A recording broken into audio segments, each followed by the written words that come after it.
Okay. Is it possible, to do a hyperpolarization right away instead of a dehyperpolarization and then? So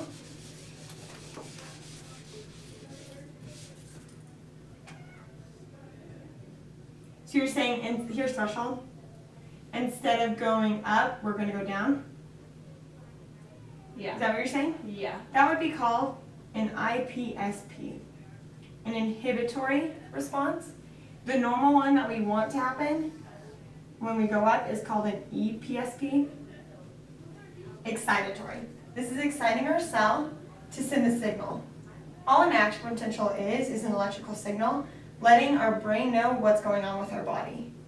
So this would, they send, it starts to depolarize, or this gate opens anytime I have a stimulus. So, okay, my action potential is just fired up to my brain, letting me know, oh, your hand's on a book. Like you can feel it. Or, oh, my hand's on a stove. What happens is stimulus, it's going to go up to my brain by the EPSP. It's going to excite my cells to be like, let Kelly's brain know, so she takes her hand off. It's going to go up, and then that's when we have the neuromuscular junction.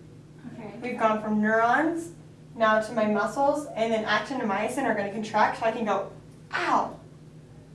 So that's why we're learning about it, because it's how to receive a stimulus and then move my muscles in response to it. Oh, okay. So that's kind of the main idea, which is helpful to know. Yeah. So it's like, okay, that is kind of cool. Like it's not just memorization, that's what's happening when maybe, I burn myself or you punch me. I'll be able to know. In IPSP though, this actually happens when you drink alcohol. And so what happens is IPSP, so let's say, I don't know if this is completely valid for alcohol, but basically it's going to conduct an IPSP, or let's say increased potassium. So if I do that, my cell is going to start going down. So now I'm drunk. I'm way down there. In order for my brain to know that I'm in pain, look how far it has to go. All the way up to send to my brain. Hence why when you're drunk, you're probably more violent. Because if I'm at a bar fight, like let's pretend for some reason, and I get punched in the face, my brain doesn't know I'm hurt until this signal goes all the way up. It takes a lot longer. So I'm like, that don't faze me. And I'm just going to keep going. And then the next morning, I'm like super hurt. Because my brain wasn't, let's say you punch my hand really hard.